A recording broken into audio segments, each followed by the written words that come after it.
News TV 99 news కి స్వాగతం. Bulletin లో ముందుగా హెడ్లైన్స్.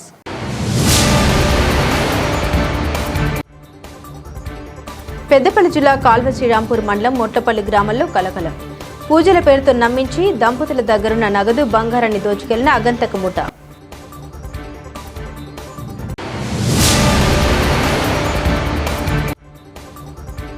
గోదావరి కని శివార్లోని గోదావరి నదిలో బీఆర్ఎస్ పార్టీ ఆధ్వర్యంలో నిరసన. కాంగ్రెస్ ప్రభుత్వం వచ్చిన తర్వాత ఎడారిగా మార్చిందని మాజీ ఎమ్మెల్యే కోరుకంటి చందర్ ఆగ్రహం.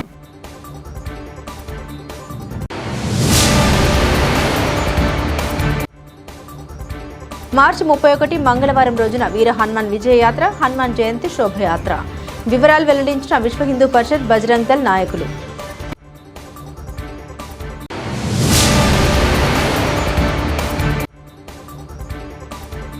ప్రజా ప్రభుత్వం కాదు, పార్టీ కార్యకర్తలకే ప్రభుత్వం. మాజీ మంత్రి కొప్పుల ఈశ్వర్ విమర్శలు.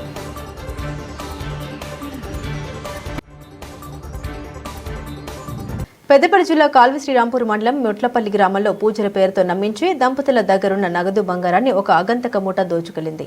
ఈ ఘటన ఆలస్యంగా వెలుగులోకి వచ్చింది. గత 4-5 రోజుల క్రితం మెట్లపల్లి గ్రామానికి చెందిన గోన లక్ష్మి రాజారాం దంపతుల ఇంటికి ఒక మహిళ వచ్చింది. ఇంట్లో సమస్యలు ఉంటే ఓ పూజారి సహాయంతో మీ సమస్యలు పరిష్కరిస్తామని నమ్మబలికింది. ఆ పూజారిని వెంటబెట్టుకుని వచ్చింది. ఆ పూజారి ఇంట్లో బొగ్గులు, పసుపు, బియ్యంతో పాటు ఇంట్లో ఉన్న బంగారం, డబ్బులు తీసుకొచ్చి వారిని పూజ చేసుకుని వచ్చి మళ్లీ తిరిగి మీకే ఇస్తామని నమ్మబలికి 80,000 నగదు, తులం బంగారం చైన్, పావు తులం చెవి కమ్మలు తీసుకుని వెళ్లిపోయినట్లు బాధితులు తెలిపారు. కూసున్నది ఈరముట్టిది వచ్చింది. ఏమన్నా తీసుకుంటావా అంటే ఏం లేవు అని అన్ని ఒక ఏంటిదంటే ఇగో దాని దగ్గర లంచ దగ్గర ఏంటి ఒక బోలుగా మీద ఉన్న చెవుల కమ్మలు, బొట్టు పిల్లల పాకెట్కి ఇవే తీసుకున్న, పైసలు ఇచ్చిన. మళ్ళీ అటు గూడెంలోకి వెళ్ళిపోయింది. గూడెంలోకి వెళ్ళిపోయి తిరిగి వచ్చింది. తిరిగి వచ్చి కొంచెం అన్నం పెట్టమన్నది. కొంచెం అన్నం పెట్టమన్న వాళ్ళు పెట్టిన. ఇక గిట్లా మా ఆయనది ఖమ్మము, ఆయన భద్రాచలము. ఆయన మంచిగా చేస్తాడు, ₹1 తీసుకోడు, మళ్ళీ అందరి పైసలు ఉండబోతాడు, నగలు ఉండబోతాడు, పూజ చేయించుకొని మళ్ళీ ఎవ్వలేళ్ళకు తెచ్చిస్తాడు అన్న వాళ్ళే అవ దాని మాట నమ్మి ఇక మమ్మల్ని నేను నమ్మపోదు కానీ ఏమో జల్లింది బాంచండి, ఏమో జల్లింది. నన్ను 10:30 సోమవారం 10:30 దీపం సుతంగా నింపుకోలేదు. దీపం ఏం చేసిండు, ఏందో ఇట్లా చేయి పట్టిండు, 3 వీటికిట్లా పసుపు తెమ్మన్నాడు. ఇక ఆ పసుపుని గిట్లా ఏందో గిట్లా బొట్టు పెట్టిండు, చెయ్యిని ఇడతలేడు. ఇక నేనన్న ఇంక ఇడిపించుకున్నా కానీ ఆయనది ఆ పెద్ద మనిషిది ఇడతలేడు. ఆ పెద్ద మనిషిది ఇడతలేడు. పావులెత్తు కమ్మలు చెవులై, 1 తులం సైను, ₹80,000 అంతే. ఇక వాటినే 3 ఇవి నేను పూజ చేయించుకొని పట్టుకొస్తానని 3 వీటికిళ్ళ బియ్యం, 3 బొగ్గులు, 3 వీటికిళ్ళ పసుపు ఇవి పట్టుకొని పోయాను. వీటిని పూజ చేయించుకొచ్చి ఇవి మీరు కూరలు వేసుకోవాలి, ఈ బొగ్గులు దోముకోవాలి, ఈ బియ్యం మీరు అన్నం వండుకోవాలి అని అవి పట్టుకొని పోయిండు. ఆడే పట్టుకొని చెప్పిండు. రామరెడ్డి అన్నాడు. నా పేరు భద్రాచలం అన్నాడు. కాళ్ళు కడుక్కుంటాను, నేను పని వచ్చిన వాళ్ళే ఏంది కాళ్ళు కడుగుతానని నేను అన్నా. ఏం లేదు బాబు, నీ కాళ్ళ నొప్పులు నేను మంచిగా చేస్తా అన్నాడు. సంచి ఉండే ఇట్లా చేయి సంచి, ఇక ఇట్లా అన్నాడు. ఇక ఇట్లా అన్న వాళ్ళు ఇక ఏమంటానని నాకు ఏం తెలియకపోయినా ఇక రా బాబు పోదారా అని నా చేయి పట్టుకొని ఇంట్లో తీసుకొని వచ్చాడు. కుర్చీ పో అన్నాడు. కుర్చీ తెచ్చిన, ఇది వేయమన్నాడు. ఇక గీని వేసిన, ఇక కూర్చున్నాడు. ఒక షైను ₹80,000, పావులెత్తు కమ్మలు అవి చెప్పింది. బియ్యమును, బొగ్గులు, పసుపు అది. మంచిర్యాల జిల్లా బెల్లంపల్లికి చేరుకున్న సేవ్ సింగరేణి జాత.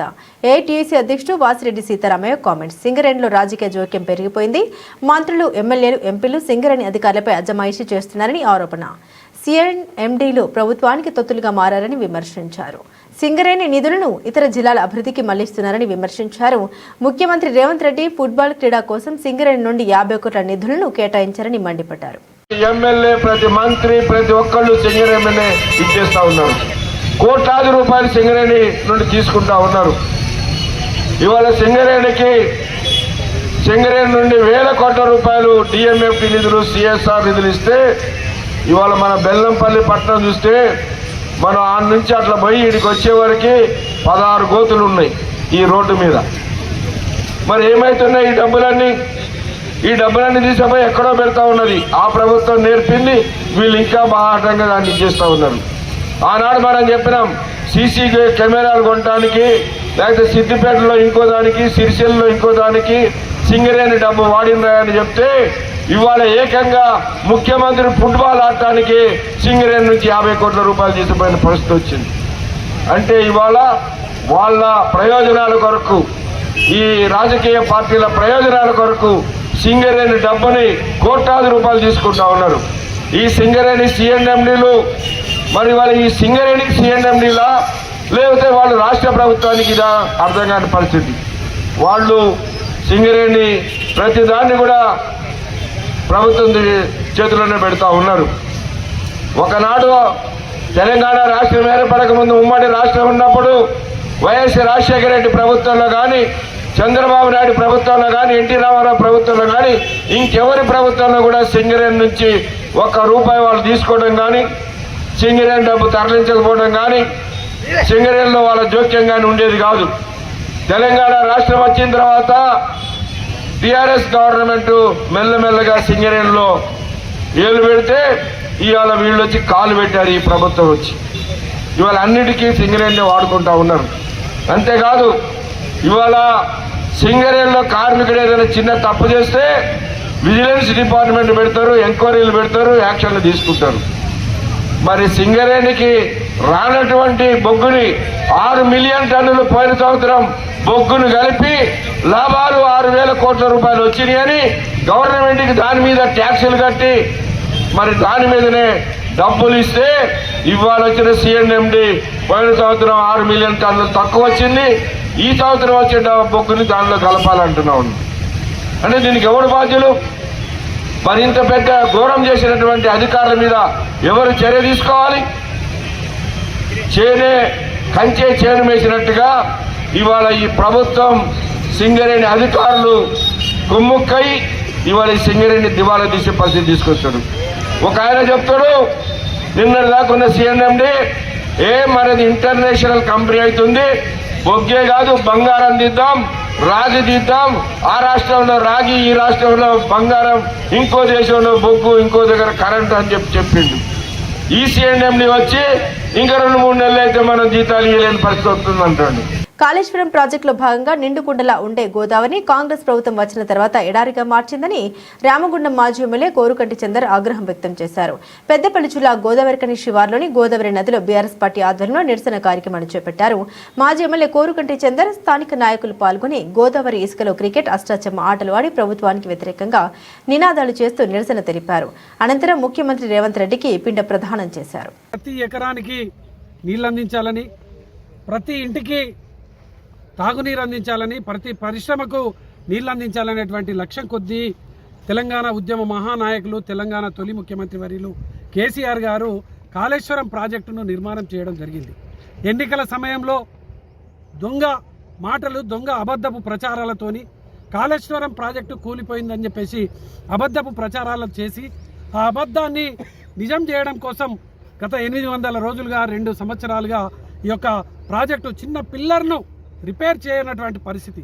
అందుకోసమే ఈ గోదావరి కన్నీటి గోస పేరిట 180 కిలోమీటర్లు పాదయాత్ర చేసినాం ఇదే అసెంబ్లీ సమయంలో. ఈ ప్రభుత్వానికి బుద్ధి రావాలి. ఈ ప్రభుత్వం ఆ యొక్క పిల్లర్ను రిపేర్ చేసి నిండుకుండలా గోదావరిని తెలంగాణ రాష్ట్రంలో కేసీఆర్ గారి ప్రభుత్వం ఏ విధంగా అయితే ఉన్నదో ఆ విధంగా చేయాలనేటువంటి మహాపాదయాత్రను గోదావరి కన్నీటి గోస పేరిట చేసినాం. ఆనాడు తలాపున పారుతుంది గోదావరి, మాచేను మాచెనక ఎడారి అనేటువంటి పాటలు పాడుకునేటువంటి ఆ పరిస్థితి ఇలా మళ్ళీ వచ్చింది. తాగునీటికి ఇబ్బందులు పడుతున్నాయి. గోదావరి కల్లో ఇలా మురికి నీళ్లు తాగేటువంటి పరిస్థితి ఎదురైంది. అందుకోసమే ఇలా సంవత్సరం అయింది, ఇప్పటికీ మా కన్నీటి గోస కార్యక్రమం పూర్తయి, గోదావరి కన్నీటి గోస కార్యక్రమం పూర్తయి. ఇప్పటికీ ఈ ప్రభుత్వానికి చిత్తశుద్ధి లేదు.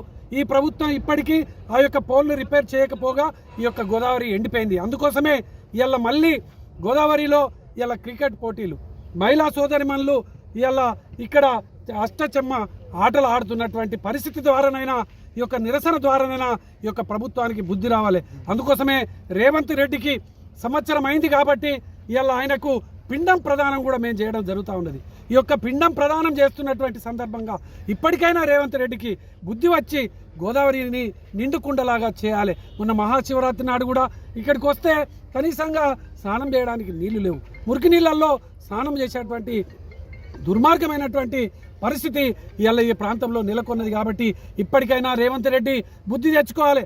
రేవంత్ రెడ్డి ఇప్పటికైనా కేసీఆర్ గారి మీద మీకు ఏం కక్ష, బీఆర్ఎస్ మీద ఏం కక్ష? ఇటువంటి కక్ష ఆలోచనలతోని ప్రజలను ఎందుకు ఇబ్బంది పెడుతున్నారు? ప్రజలను ఎందుకు ఎండబెడుతున్నారు? గోదావరిని ఎందుకు ఎండబెడుతున్నారు? ఇప్పటికైనా వెంటనే కాళేశ్వరం ప్రాజెక్టును వెంటనే ఆ యొక్క పిల్లర్ను రిపేర్ చేసి గోదావరిలో నీళ్లను ఆపాలని మేము ఈ సందర్భంగా డిమాండ్ చేస్తూ ఉన్నాం. ఇది అసెంబ్లీలో చర్చ జరగాలి. మీరు కమిషన్లు వేయవచ్చు, దానికి సంబంధించిన కేసులు పెట్టవచ్చు, కానీ ప్రజలు ఏం చేసిండ్రు? ఇలా కేసీఆర్ గారి మీద కోపం, బీఆర్ఎస్ మీద కోపం ఉంటే ఆ కోపాన్ని ప్రజల మీద ఎందుకు వెళ్ళగక్కుతున్నారు అనేది ఇలా మేము బీఆర్ఎస్ పార్టీ పక్షాన ప్రశ్నిస్తూ ఉన్నాం. ఈ యొక్క సంవత్సరం వరకు కూడా ఇప్పటికి సంవత్సరం లోపు ఇప్పటి వరకు కనీసం నీళ్లు వచ్చేటువంటి పరిస్థితి లేకుండా చేసిర్రు. మీకు కాంగ్రెస్ పార్టీకి తగిన బుద్ధి గుణపాఠం చెప్తాం. స్థానికంగా ఉన్నటువంటి ఎమ్మెల్యే రాజ్ ఠాకూర్ మక్కన్ సింగ్ మీ కళ్ళ ముందే నిండుకుండలా గోదావరి మీరు చూసిరా లేదా? మరి చూసినటువంటి మీరు మీ ఎమ్మెల్యే మీ ముఖ్యమంత్రిని ఎందుకు ప్రశ్నిస్తలేరు? ఎందుకు మీరు ప్రజల పక్షాన నిలబడతలేరు? ఇప్పటికైనా కాళేశ్వరం విషయంలో తప్పకుండా స్పందించాలి. దీన్ని వెంటనే గోదావరిని నిండుకుండలాగా చేయాలని ఇలా మేము డిమాండ్ చేస్తూ ఈ యొక్క నిరసన కార్యక్రమం చేస్తా ఉన్నాం. స్థానిక కోదండ రామాలయంలో బజరంగ్ దళ్ ఆధ్వర్యంలో వీర హనుమాన్ విజయయాత్ర హనుమాన్ జయంతి శోభయాత్ర గోడ ప్రతులు వాల్ పోస్టర్ రిలీజ్ చేయడం జరిగింది. ఈ కార్యక్రమంలో విశ్వ హిందూ పరిషత్ విభాగ్ కార్యదర్శి అయోధ్య రవీందర్ గారు మరియు దేవాలయ చైర్మన్ గట్ల రమేష్ మాట్లాడారు. 31వ తేదీన వీర హనుమాన్ విజయయాత్ర హిందూ బంధువులందరికీ కదిలి రావాలని, శ్రీ కోదండ రామాలయం నుండి మారుతినగర్ హనుమాన్ దేవాలయం వరకు ర్యాలీ సాగుతుందని, హిందూ యువత శోభయాత్రలో అధికంగా పాల్గొని విజయవంతం చేయాలని, హిందూ సంఘటన శక్తిగా రావాలని, పార్టీలకు అతీతంగా హిందూ సమాజం కలిసి రావాలని పిలుపునిచ్చారు. బజరంగ్ దళ్ జిల్లా కన్వీనర్ సంపత్ యాదవ్ మాట్లాడారు. బజరంగ్ దళ్ ఆధ్వర్యంలో హనుమాన్ జయంతి శోభయాత్ర ప్రతి సంవత్సరం లాగే ఘనంగా నిర్వహించడం జరుగుతుందని, హిందూ యువత హిందూ శక్తిగా కదిలి రావాలని, హిందూ యువత హనుమంతుడి ఆదర్శంగా తీసుకుని శ్రీరాముని సేవకులుగా భారతదేశంలో రక్షించుకోవడం కోసం, ధర్మరక్షణ కోసం యాత్రలో పాల్గొనాలని, కులాలకు వర్గాలకు వర్ణాలకు అతీతంగా రాజకీయ పార్టీలకు అతీతంగా కలిసి విజయవంతం చేయాలని పిలుపునివ్వడం జరిగింది. జై శ్రీరామ్. ఈ నెల మార్చి 31వ తేదీన పారిశ్రామిక ప్రాంతంలో హిందూ బంధువులందరితో కలిసి విశ్వ హిందూ పరిషత్ బజరంగ్ దళ్ ఆధ్వర్యంలో వీర హనుమాన్ విజయయాత్ర హనుమాన్ జయంతి శోభయాత్రను ఘనంగా నిర్వహించడానికి ఈ రోజున ఆహ్వానించడానికి కోదండ రామాలయంలో వాల్ పోస్టర్ ఓపెన్ చేయడం జరిగింది. ఈ సందర్భంగా పారిశ్రామిక ప్రాంతంలోని హిందూ బంధువులకి హిందూ యువతకి బజరంగ్ దళ్ పిలుపునిస్తూ ఉన్నది. హిందూ సంఘటన ధ్యేయంగా హనుమంతుడిని ఆదర్శంగా తీసుకొని ధర్మరక్షణకై కదిలే హిందూ బంధువులందరూ మార్చి 31వ తేదీన జరిగే హనుమాన్ జయంతి శోభయాత్రలో పాల్గొనాలని, ఈ ప్రాంతంలో హిందూ సంఘటన శక్తిని చాటి హిందూ బంధువులందరినీ ఏకం చేయడానికి తీసుకునే కార్యక్రమంలో మనమందరం భాగస్వామ్యం కావాలని విశ్వ హిందూ పరిషత్ బజరంగ్ దళ్ ఆహ్వానిస్తుంది. ధర్మరక్షణ ధ్యేయంగా శ్రీరాముని ఆశీస్సులతో పనిచేసిన హనుమంతుణ్ణి వానర సైన్యంగా హిందూ బంధువులు కదిలి ఒక హిందూ శక్తిని చాటి ఆ కార్యక్రమాన్ని విజయవంతం చేయాలని బజరంగ్ దళ్ పిలుపునిస్తా ఉన్నది. జై శ్రీరామ్. భారత్ మాతాకి జై. జై శ్రీరామ్. మన ప్రాంతంలోని అందరూ ఆయురారోగ్యాలతో ఐశ్వర్యాలతో తులతూగాలని శ్రీ వీరాంజనేయ స్వామి వారి విజయ యాత్ర తేదీ మార్చి 31 మంగళవారం సాయంత్రం 6 గంటల నుండి మన శ్రీ కోదండ రామాలయంలో అత్యంత వైభవంగా బయలుదేరుతుంది. కావున హిందూ బంధువులందరూ కూడా ఖచ్చితమైన సమయం సాయంత్రం 6 గంటలకల్లా మన దేవాలయానికి వచ్చి అక్కడి నుంచి మారుతి నగర్ ఆంజనేయ స్వామి వారి దేవాలయం వరకు కూడా బైక్ ర్యాలీ ఉంటుంది. కావున అందరూ కూడా విచ్చేసి ఆ స్వామి వారి యొక్క ఆశీస్సులు పొంది స్వామివారి కృపకు పాత్రులు కాగలరు. జై శ్రీరామ్. జై శ్రీరామ్. జై శ్రీరామ్. భారత్ మాతాకి జై. ఈ నెల మార్చ్ 31వ తారీఖు సాయంత్రం 6 గంటలకు మన శ్రీ కోదండ రామాలయం నుంచి మారుతినగర్ ఆంజనేయ స్వామి టెంపుల్ వరకు హనుమాన్ జన్మోత్సవ సందర్భంగా వీర హనుమాన్ విజయయాత్ర బజరంగ్ దళ్ మరియు విశ్వ హిందూ పరిషత్ తరపున తీయడం జరుగుతుంది. దీనికి హిందూ బంధువులందరికీ స్వాగతం సుస్వాగతం. మన హిందూ శక్తిని చాటడానికి ఇదే మంచి తరుణం. తప్పకుండా యూత్ ఎక్కువగా పాల్గొనాలని మనస్ఫూర్తిగా విశ్వ హిందూ పరిషత్ బజరంగ్ దళ్ తరపున మేము కోరుతున్నాం. తప్పకుండా ప్రతి ఒక్కరూ మార్చి 31వ తారీఖు 6 గంటలకు తప్పకుండా రాగలరు. మన హిందూ శక్తిని తప్పకుండా ప్రపంచానికి, భారతదేశానికి చాటి చెప్పాలనే ఒక మంచి ఉద్దేశంతో కార్యక్రమం చేస్తున్నాం. తప్పకుండా అందరు రాగలరు. జై శ్రీరామ్. ప్రభుత్వ బడుల్లో చదువుకునే నిరుపేద బిడ్డల ఆకలి తీర్చే మధ్యాహ్న భోజనం పథకంపై ప్రముఖ ఆధ్యాత్మిక ప్రవచనకర్త గరికపాటి నరసింహారావు చేసిన వ్యాఖ్యలు ఇప్పుడు తీవ్ర దుమారం రేపుతున్నాయి. పేద విద్యార్థులు బడికి వచ్చేది కేవలం అన్నం కోసమేనని, ఇది వారిని సోమరులుగా మారుస్తుందన్న అర్థం వచ్చేలా ఆయన చేసిన వ్యాఖ్యల్ని సమత సైనిక దళ తెలంగాణ రాష్ట్ర ఉపాధ్యక్షులు డాక్టర్ మార్షల్ దుర్గం నగేష్ తీవ్రంగా తప్పుబట్టారు. ఆదివారం ఆయన ఒక ప్రకటన విడుదల చేస్తూ గరికపాటి తీరుపై నిప్పులు చెరిగారు. కమాన్పూర్ మండలం పెంచుకల్పేట గ్రామంలో గౌడ సంఘం ఆధ్వర్యంలో నిర్వహిస్తున్న శ్రీ రేణుకా ఎల్లమ్మ విగ్రహ ప్రతిష్టాపన కార్యక్రమంలో భాగంగా ఆదివారం పోచమ్మ బోనాల్ని ఘనంగా నిర్వహించారు. మహిళలు నెత్తిన బోనాలను పెట్టుకుని డప్పు చప్పులు, డీజే ఆటపాటలతో సందడి చేస్తూ పోచమ్మ ఆలయానికి వెళ్లి అమ్మవారికి నైవేద్యం సమర్పించి మొక్కులు చెల్లించుకున్నారు. బోనాల కార్యక్రమానికి మంత్రి మాజీ ఎమ్మెల్యే పుట్ట మధుకర్ హాజరై బోనం ఎత్తుకుని రేణుకా ఎల్లమ్మ ఆలయంలో మొక్కులు చెల్లించుకున్నారు.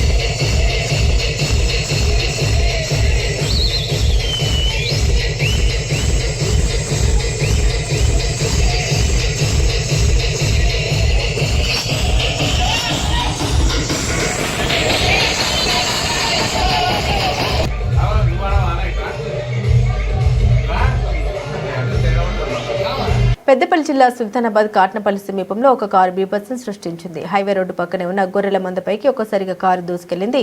15 గొర్రెలు చనిపోగా శాస్త్రి నగర్ కు చెందిన గొర్రెల కాపరి మేకల రాజును కారు ఢీకొట్టి పొలాల్లోకి దూసుకెళ్లింది. సీరియస్ గా ఉన్న రాజును మెరుగైన చికిత్స కోసం కరీంనగర్ కు తరలించారు. సుల్తానాబాద్ వైపు నుండి కరీంనగర్ కు వెళ్తుండగా ఈ ఘటన జరిగింది. అయితే బ్రేక్ వేయబోయి ఎక్సిలేటర్ పై కాలు వేయడంతో ఒక్కసారిగా కారు స్పీడ్ పెరిగింది. దీంతో 15 గొర్రెలు చనిపోగా గొర్రెల కాపరి రాజును ఢీకొట్టి పంట పొలాల్లోకి దూసుకెళ్లింది కారు. విషయం తెలుసుకున్న పోలీసులు ఘటనా స్థలానికి చేరుకుని కేసు నమోదు చేసి దర్యాప్తు చేస్తున్నారు. అయితే కారు డ్రైవ్ చేస్తున్న వ్యక్తి కరీంనగర్ లో ఓ ఆర్ఎంపీ డాక్టర్ అని తెలిసింది. ప్రస్తుతం ఆ వ్యక్తి పరారీలో ఉన్నాడు. అంటే కారు మనం అచ్చటాలకి అయిపోయింది. నేను ఈ సైడ్ ఉంటా గొర్రెల కాడ ఆయన అటు ఇటు ఉరుకుతా అంటే ఏందా అని అనేటాలకు కొడుకు దెబ్బ తగిలిందిరా అనేటాలకు నేను అటే ఆ గొర్రెలు ఏం ఢీకొన్నది కారు ఎవరికి? ఇదే లచ్చయ్య కొడుకు పేరు అసలు నాకు ఐడియా లేదు. రాజు లచ్చయ్య కొడుకు యాక్సిడెంట్ అయింది. గొర్రెలు మనిషి. ఎన్ని గొర్రెలు చనిపోయినాయి? ఒక 15 దాకా చనిపోయింది. ఇంకొక 5-6 గాయాలు. రాజుకు బాగానే గాయాలైనాయా? రాజు సీరియస్ ఉన్నాడా? తల పగిలిందా? మీ పేరు? నా పేరు పెద్దపల్లి జిల్లా కేంద్రంలో జరిగిన ఏఐటీయూసీ సివిల్ సప్లై హమాలి యూనియన్ జిల్లా మహాసభలో జిల్లా అధ్యక్షులుగా కడారి సునీల్ను, జిల్లా ప్రధాన కార్యదర్శిగా ఎం గట్టయ్యను, జిల్లా ఉపాధ్యక్షులుగా ఎం కుమార్ను, జిల్లా సహాయక కార్యదర్శిగా ఎం తిరుపతిని, కోశాధికారిగా బూత్కూరు పోచమ్మలను, కార్యవర్గ సభ్యులుగా గుర్రాల సమ్మయ్య, ఓంకార్ మహేష్లను ఏకగ్రీవంగా ఎంపిక చేసినట్లు ఏఐటీయూసీ తెలంగాణ రాష్ట్ర ప్రధాన కార్యదర్శి ఎస్ బాలరాజ్ తెలియజేశారు. సమస్యల పరిష్కారంపై ఐక్యంగా ఉద్యమించాలని పిలుపునిచ్చారు. ప్రజాప్రభుత్వం అంటూ గొప్పలు చెప్పుకోవడం తప్ప కాంగ్రెస్ ప్రభుత్వం పార్టీ కార్యకర్తల కోసమే నడుస్తోందని మాజీ మంత్రి కొప్పుల ఈశ్వర్ అసహనం వ్యక్తం చేశారు. మల్హర్ మండలం కొయ్యూరులో స్వర్గీయ పుట్టలింగంకు స్మారకార్థం పుట్ట Madanna friendly youth cricket association ఆధ్వర్యంలో మంత్రి నియోజకవర్గ స్థాయి పుట్ట మదన్న ప్రీమియర్ లీగ్ సీజన్ 1 ప్రారంభోత్సవ కార్యక్రమంలో మాజీ ఎమ్మెల్యేలు గండ్ర వెంకటరమణారెడ్డి, పుట్ట మధుకర్, మాజీ ZP chairman Jaggu Sriharshini Rakesh, BRS party రాష్ట్ర నాయకులు రాకేష్ రెడ్డితో కలిసి ఆయన పాల్గొని మాట్లాడారు. రాజకీయాలకు అతీతంగా క్రీడా అభిమానుల కోసం నిర్వహించే క్రికెట్ టోర్నమెంట్ను రాజకీయ చేయడం సరికాదన్నారు. రాజకీయాలు మాట్లాడే వేదిక కాకపోయినా పరిస్థితులు మాట్లాడేలా చేస్తున్నాయన్నారు. ప్రజలు ఎన్నుకోబడని ప్రభుత్వం ప్రజల కోసం పనిచేయాలి కానీ పార్టీ కార్యకర్తలు నాయకుల కోసం పనిచేయడం ఏంటని ప్రశ్నించారు.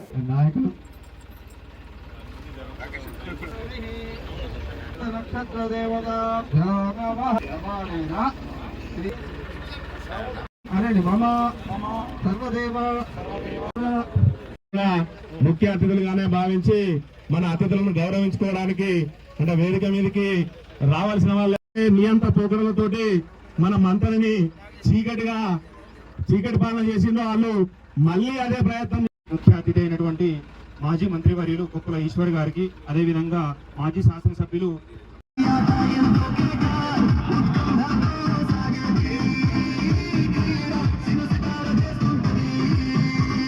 నిర్వాహకులైన మహేశ్వర్ గారికి, శాల్వాతోటి సంకటరమణారెడ్డి గారికి వెళ్ళి శాల్వాతోటి చిరు సత్కారం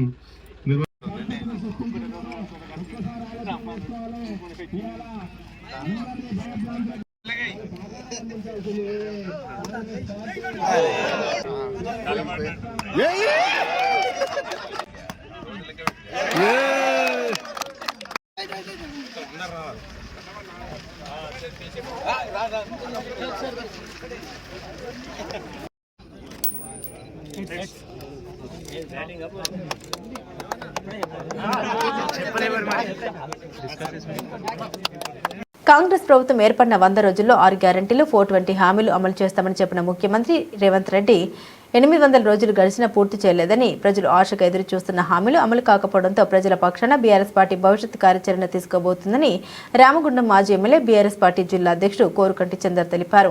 పెద్దపల్లి జిల్లా గోదావరిఖని ప్రెస్ క్లబ్లో రామగుండం నియోజకవర్గ బీఆర్ఎస్ పార్టీ నాయకులతో కలిసి ఏర్పాటు చేసిన మీడియా సమావేశంలో చందర్ మాట్లాడారు.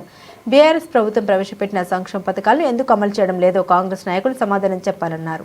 కాంగ్రెస్ ఇచ్చిన 6 గ్యారంటీలు 420 హామీలను అమలు చేసేందుకు BRS party working president KTR రేపు అసెంబ్లీలో ప్రైవేట్ బిల్లును ప్రవేశపెట్టేందుకు చర్యలు చేపడుతున్నారని పేర్కొన్నారు.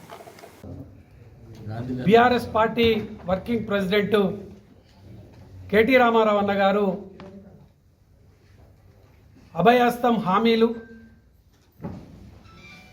420 గ్యారంటీలు ఈ యొక్క కాంగ్రెస్ ప్రభుత్వం ఇచ్చి 800 రోజులు అవుతున్నటువంటి ఈ యొక్క సందర్భంగా ముఖ్యమంత్రి అయిన తర్వాత మొట్టమొదటి సంతకము అభయహస్తం హామీల మీద 420 హామీల మీద సంతకం చేసి 100 రోజులలోనే అమలు చేస్తామని చెప్పేసి సంతకం చేసినటువంటి రేవంత్ రెడ్డికి ఇవాళ బీఆర్ఎస్ పార్టీ ఎమ్మెల్యేలందరూ కూడా ప్రైవేట్ బిల్లు అసెంబ్లీలో ప్రవేశపెడుతూ ఈ యొక్క 420 హామీలకు చట్టబద్ధత తేవాలి.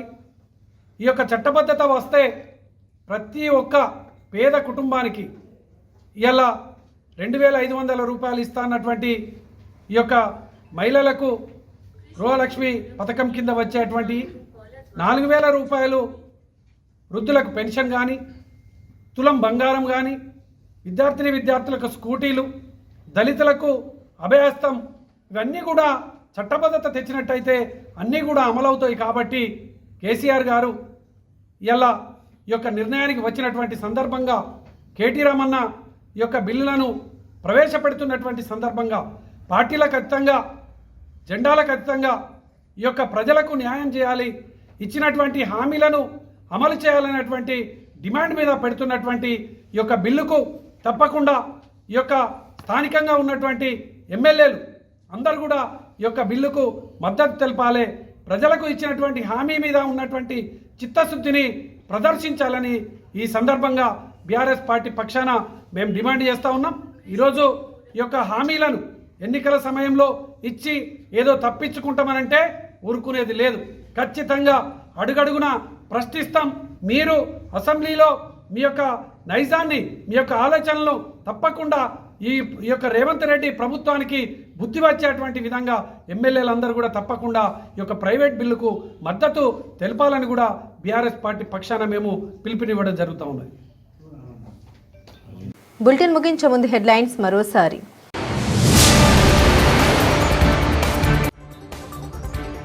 పెద్దపల్లి జిల్లా కాల్వ శ్రీరాంపూర్ మండలం మొట్లపల్లి గ్రామంలో కలకలం. పూజల పేరుతో నమ్మించి దంపతుల దగ్గరున్న నగదు బంగారాన్ని దోచుకెళ్లిన అగంతక ముఠ.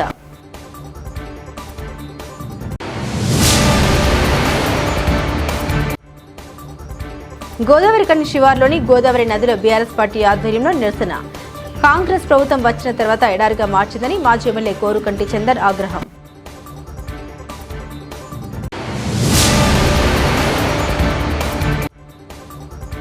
మార్చి 31 మంగళవారం రోజున వీర హనుమాన్ విజయయాత్ర, హనుమాన్ జయంతి శోభయాత్ర. వివరాలు వెల్లడించిన విశ్వ హిందూ పరిషత్ బజరంగ్ దళ్ నాయకులు.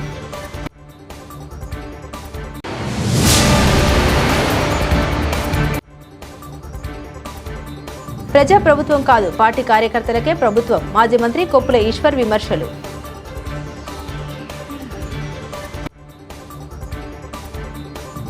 ఇవి బులెటిన్ అప్డేట్స్. మరిన్ని అప్డేట్స్ కోసం చూస్తూనే ఉండండి సిటీ కేబుల్ హాత్వే న్యూస్.